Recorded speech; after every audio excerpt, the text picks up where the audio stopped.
본문 말씀을 중심으로 해서 성령 시대와 교회 시대라는 제목의 말씀을 가지고 함께 은혜를 받기를 원합니다. 이 교회 시대는 성령 시대하고 같이 가고 있어요. 병행하고 있어요. 이 성령과 교회는 동전의 양면과 같아서 서로 떼어놓고 생각할 수 없다는 의미입니다. 이것은 뭘 의미하느냐면 성령의 역사는 교회를 세우기 위한 역사요, 교회 일들을 성령이 담당하고 있다, 이렇게 이해를 하셔야 됩니다. 성령께서 은사를 주신 것도 교회를 세우기 위해서, 또 성령께서 우리 안에서 역사하시는 것도 교회를 세우기 위해서. 그래서 성령의 역사는 모든 역사가 교회 시대와 함께하고 있기 때문에 결국 성령의 역사는 교회를 세우는 역사다, 이렇게 보셔야 됩니다. 이게 대단히 중요합니다. 대단히 중요합니다. 성령의 은사가 됐든, 성령의 능력이 됐든, 성령의 역사가 됐든, 성령의 인도하심이 됐든, 그 모든 것들은 궁극적으로는 하나님의 교회를 세우기 위함이었다. 교회를 세우는 것이 성령의 주된 역사다 하는 얘기입니다. 자, 그러면 교회를 세우는 이 성령의 사역은 어떻게 진행이 되지느냐? 먼저 성령께서 우리 안에 내주하셔서 이제 우리 안에서 역사하시는 역사의 과정이 있고, 그 다음에 두 번째는 그리스도의 몸된 교회를 세우셔서 그 몸 안에서 역사하시는 성령의 역사가 있습니다. 그래서 우리 성령의 역사를 이중 역사라 그렇게 말을 합니다. 이것이 유기적 관계를 맺게 되질 때에 거기에서 놀라운 역사가 나타나는 겁니다. 요한복음 14장 17절에 그는 진리의 영이라 세상은 능히 그를 받지 못하나니 이는 그를 보지도 못하고 알지도 못함이라. 그러나 너희는 그를 아나니 그는 너희와 함께 거하심이요 또 너희 속에 계셨습니다. 그렇죠? 그러니까 성령의 사역이 우리와 함께 거하심의 역사가 있는가 하면 우리 속에 거하시면서 역사하시는 면이 있는 거예요. 이거 성령의 이중 사역이라 그렇게 말씀을 드립니다. 그래서 오늘은 이 성령이 우리 안에서 역사하시는 것과 그 다음에 교회를 통해서 역사하시는 이 부분들을 함께 이제 하나씩 살펴보도록 그렇게 하겠습니다. 자, 요한복음 14장 26절에 예수님께서 이렇게 말씀을 하셨습니다. 보혜사 곧 아버지께서 내 이름으로 보내실 성령, 그가 너희에게 모든 것을 가르치고 내가 너희에게 말한 모든 것을 생각나게 하리라, 이렇게 말씀하셨어요. 보혜사 성령을 보내주시는 이유가 우리 안에서 우리에게 모든 것을 가르쳐 주시는 일을 한다는 얘기입니다. 우리의 삶을 이끌어 가시고 인도하시고 우리가 어떻게 행동할 것인가를 이끌어 주신다는 얘기죠. 이거는 너희 안에 기름 부으심이 계시나니 너희가 아무에게도 배울 필요가 없다고 하신 요한일서에 나와 있는 그 요한 사도의 말씀하고 이게 같이 가고 있습니다. 그래서 성령이 우리 안에서 오셔서 하는 일이 뭐냐? 우리를 가르치시는 일을 하고 계십니다. 우리를 가르치시는데 어떻게 가르치시냐? 내가 너희에게 말한 모든 것을 생각나게 하리라. 성령의 역사는 독립적이고 독자적인 사역이 아닙니다. 독자적인 자기의 것을 가지고 우리를 가르치시는 것이 아니라 예수님의 말씀들을 기억나게 하시고 생각나게 하셔서 우리를 이끄신다, 그 말이에요. 그리고 더 중요한 것은 예수님이 십자가에서 이루어놓으신 사실들, 부활의 생명, 이것들이 성령을 통해서 우리 안에서 나타나고 실행되어지고 실상이 되도록, 실제가 되도록 하는 일을 감당하신다, 그 얘기입니다. 아멘. 네. 또 한 가지, 성령은 교회와 함께 가고 있다는 사실이죠. 하나님은 질서의 하나님이라 그렇게 얘기했어요. 질서의 하나님이다. 그래서 성령의 역사도 바로 그 하나님의 질서 가운데에 진행되어지고 하나님의 질서를 세우는 가운데에 진행이 되어진다라고 얘기했습니다. 이게 대단히 중요한 거예요. 이 질서를 이해를 하지 못하면 어떤 일이 벌어지냐면 이제 아내와 남편이 교회를 다닙니다. 아내와 남편이 함께 믿음 생활을 해요. 근데 남편이 믿음이 연약해. 영적으로 아직 아내보다는 좀 부족해요.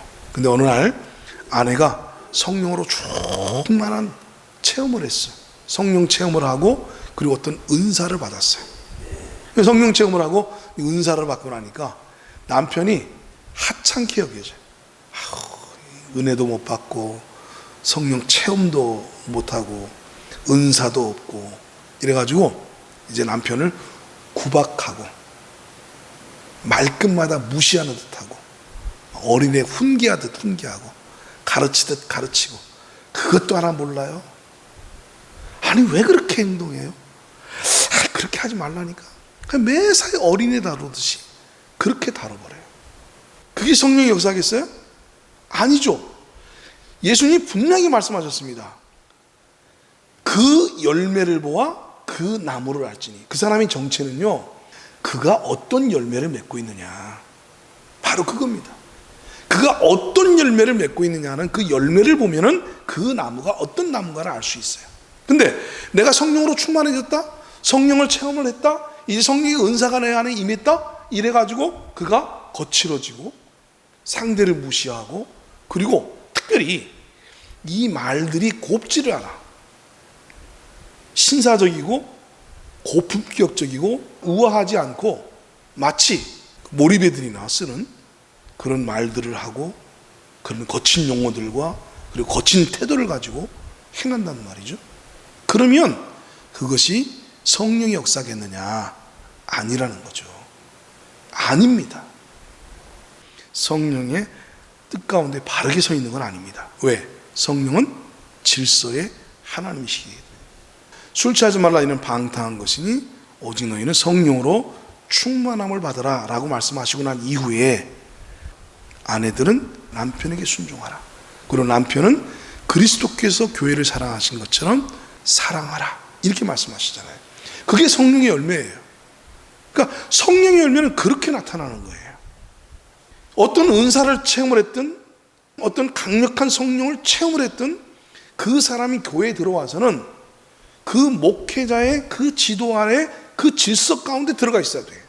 오히려 교회를 세우고 성도를 세우고 목회자의 목회를 세우는 방향으로 나와야지, 우리 목사님은 능력이 없어, 성령 체험을 못해서 은사를 못 받았어, 이래가면서 이제 목사의 권위를 갉아먹고 목사의 영적 상태를 자꾸 지적하고, 그래서 성도들과 목사의 관계를 자꾸 분리시키고, 그리고 목사보다는 누구를 더 신뢰하게? 자기를 더 신뢰하게 만들고 자기가 더 신령한 것처럼, 그래서 자기에게 와서 기도를 받으라고 얘기하고, 이렇게 교회의 질서를 무너뜨려 버리면 성령의 역사가 아니라는 거죠. 그럼 왜 이런 일들이 벌어지느냐? 네, 성령 시대가 교회 시대와 함께 가고 있다는 사실을 모르고, 그리고 성령의 역사는 이미 하나님께서 성부와 성자께서 이루어 놓으신 그 사실들을 바탕으로 해서 그걸 토대로 해서 역사하신다는 사실을 제대로 뼈대를 세우질 못하니까 그런 일들이 벌어지게 되는 거예요. 그거는 완전히 잘못된 겁니다. 성령의 역사는 반드시 질서를 세우고, 성령의 역사는 교회를 세우고, 그리고 성령의 역사는 예수께서 가르치신 것과 예수님이 십자가에서 그리고 부활을 통해서 이루시고 완성하셔서 그 효과와 효력들이 이제 성령을 통해서 우리에게 적용될 수 있도록, 효과가 나타나게 하실 수 있도록 하시는 그 역사를 성령이 하신다, 그런 얘기입니다. 아멘. 우리가 이 사실들을 분명하게 좀 정리할 수 있기를 원합니다. 자, 그런데 이 성령이 우리 안에서 역사하실 것들이 무엇인가 하는 것들은 이미 구약 성경에 예언되어져 있었어요. 예레미야 선자가 이 부분을 잘 예언을 해놨고, 그래서 이 예언을 바탕으로 해서 우리가 성령이 오시면 무슨 일을 할 것이냐, 그분이 우리 안에서 오셔서 무슨 일을 한다는 것이냐 하는 것을 아주 분명하게 말씀을 해놓으셨어요. 자, 보세요. 예레미야 31장 여호와의 말씀이니라. 보라, 날이 이르리니 내가 이스라엘 집과 유다 집에 새 언약을 맺으리라. 새 언약을 맺겠다고 얘기했어요. 즉 신약 시대를 예고하셨어요. 예수 그리스도로 말미암아서 새롭게 열린 이 신약 시대에는, 이 새 언약 시대에는 어떤 일이 벌어질 것이냐, 그걸 예고를 하셨는데 34절입니다. 내가 그들의 악행을 사하고 다시는 그 죄를 기억하지 아니하리라. 여호와의 말씀이니라. 그러니까 새언약 시대의 첫 번째 중요한 사역은 뭐냐면 예수 그리스도로 말미암아서 이루어지는 죄 사함이에요. 예수님은 나는 모든 사람들의 죄를 담당하고 그들의 죄를 속하기 위해서 대속물로 이 땅에 오셨다고 그랬습니다. 그리고 예수님이 실제로 우리의 죄를 담당하시고 십자가에서 죽으시면서 마지막 하신 말씀이 다 갚았다라고 말씀하시고 돌아가셨어요. 테텔레스타이, 다 갚았다라는 말입니다. 뭘 갚았다는 거죠? 네, 우리의 죄값을 다 지불했다. 다 갚았다. 그래서 너의 죄가 어떻게 됐다? 씻겨지고 용서되어지고 사해졌다. 그걸 말씀하는 거예요. 오늘 말씀 이 말씀이 새 언약은 내가 그들의 악행을 사하고 다시는 그 죄를 기억하지 아니하리라. 할렐루야. 우리의 온전한 죄 사함을 온전히 성취하시는 그 시대가 새 언약 시대라고 주님께서는 분명하게 예레미야 선지자를 통해서 예언을 해놓으셨습니다. 그래서 이 새 언약 시대에는 오늘 우리가 예수 그리스도를 통해서 이 확신을 가질 수 있습니다. 아멘. 그렇잖아요. 우리의 죄를 등 뒤에 던져버리시고 다시는 기억하지 않겠다 하셨습니다. 왜요? 예수 그리스도를 통해서 이미 그 죄를 다 속하셨기 때문에 그렇다는 얘기입니다. 자, 그리고 이 새 언약에 있어서 중요한 첫 번째가 바로 이 죄사함에 대한 온전함인데, 이 죄사함이 우리 안에서 확실하게 우리로 하여금 깨닫고 그래서 주님 앞에 사죄를 확신하고 당당하게 주님 앞에 설 수 있도록 하시는 이 사역인데, 그것만이 아니라는 거죠. 새 언약 시대는 사죄와 더불어서 그것과 함께 같이 가야 될 중요한 또 다른 사역이 있습니다. 자, 그게 뭐냐?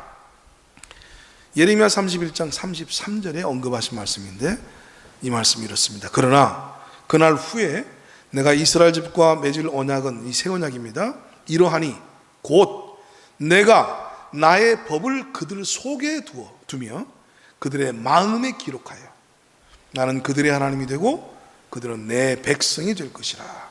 여호와의 말씀이니라. 네, 새 언약에 있어서 가장 중요하게 여기는 핵심은 죄사함도 죄사함이지만 그 죄사함을 통해서 무엇을 이루려고 하시는 거예요? 우리 안에 하나님의 법을 두시겠다는 얘기입니다. 하나님의 법을 이제는 돌비가 아니라 모세를 통해서 시내산에서 주셨던 그 돌비의 색에서 주셨던 그 돌비의 율법이 아니라 이제 하나님의 법을 신비, 사람의 마음에 기록해서 마음에 두겠다라고 말씀하시는 겁니다. 그러면 하나님의 법이 우리 마음 가운데 어떻게 들어왔죠? 네, 성령을 통해서 들어오신 겁니다. 그래서 성령이 이제 우리 안에 뭐가 되셨어요? 법이 되셨어요. 그래서 아까 말씀드렸잖아요. 성령께서 무슨 일을 할 거라고 그랬어요? 우리를 가르치실 거라고 했잖아요. 뭘 가지고 가르쳐줘요? 네, 하나님의 법을 가지고 우리를 가르치시는 겁니다. 우리를 이끄시고 인도하시는 겁니다. 자, 그런데 어떤 분들은 이렇게 말씀하시는 분이 계십니다. 우리가 구원받을 때는 율법이 필요 없지만 이제 구원받고 난 다음에는 율법이 규범이다. 하나님의 법으로서 성도를 이끄는, 즉 율법이 유대인들의 시대에는 유대인들을 이끌었다면 이제는 구원받은 성도들을 이끄는 규범이요 법이다. 이렇게 말씀하시는 분들이 꽤 많이 있습니다. 근데 이 말씀은 정말 오해하고 있는 거예요. 아닙니다. 밖에 있는 율법을 지키라는 것이 아니라 이젠 그 율법을 우리 안에 두셨다고 얘기하고 계세요. 이건 다른 얘기입니다. 법이 성문화되어져서 돌비에 새겨진 것과 그 법이 성령으로 내 안에 들어오신 것과는 완전히 의미가 다릅니다. 이 다른 것을 마치 하나님이 우리의 마음속에 하나님의 법을 주셨기 때문에 마치 율법은 여전히 그리스도인의 삶을 이끄는 규범이다 라고 말을 하면 이거는 완전히 하나님께서 말씀하시고자 하는 새 언약의 삶의 방식을 전혀 이해하지 못하는 그러한 어떤 사고입니다. 성경은 뭐라고 얘기했습니까?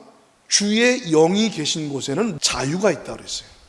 주의 영이 계신 곳에는 자유가 있습니다. 즉 다시 말해서 사람을 규제하고 통제하지 않는다는 거예요. 주의 법이 있는 곳에는 자유가 있는 겁니다. 근데 보세요. 밖에 새겨진 구약의 그 율법은 사람들을 자유케 했습니까? 얼거매게 했습니까? 얼거매게 했잖아요. 얼거매게. 그러니까 돌비에 새겨져서 밖에서 법이 작용하기 시작하면 그 법은 우리를 규제하고 우리를 통제하고 우리를 얼거매게 하는 겁니다. 그래서 율법주의적인 삶으로 그 사람의 삶의 스타일을 이끌어가게 되는 거예요. 자, 그런데 이제는 그 법이 돌비에 새겨져서 율법의 조항으로서 우리를 통제하는 것이 아니라 율법의 조항이 사라져버리고 그 법의 정신이 성령으로 우리 안에 들어오시게 되지면 이것은 우리를 규제하고 통제하는 것이 아니라 우리를 이끄시는 거예요. 규제와 통제 그리고 우리를 이끄심, 이거는 완전히 다른 얘기죠. 완전히 다른 얘기입니다. 자, 그래서 이것을 사도 바울은 갈라디아서에서 뭐라고 얘기했냐면, 몽학 선생의 개정에서는 초등교사라 그렇게 했어요. 율법은 그리스도의 길을 우리를 이끄시는 초등교사라 그랬습니다. 믿음이 올 때까지 이제 책임을 지고 있는 것이 몽학 선생인데, 이 초등교사인데, 믿음이 오면 더 이상 이제 우리가 초등교사 안에 있지 아니하다라고 말씀하셨어요. 초등교사의 역할이 예수를 만나게 하기 위한 임시로 그들을 돌보는 그 역할을 했다면, 이제 예수가 왔어요. 그럼 예수에게 인도하는 거예요. 인도하고 난 다음에는 이제 어떻게 합니까? 예, 이제 제 사명은 다 끝났습니다. 그리고 인계하고 자기의 역할이 끝난 거예요. 이제 끝난 겁니다. 그러면 내가 가르쳤던 내용들은 어떻게 됩니까? 이 율법이 강조했던 내용들은 그 마음속에 하나의 정신으로, 자세로, 태도로, 하나의 인격으로 자리 잡는 거지, 그것이 또 하나의 규제가 되어서 여전히 그 안에서 그를 통제하고 다스리고 그렇게 하지는 않는다는 말입니다. 이해가 되시죠? 예.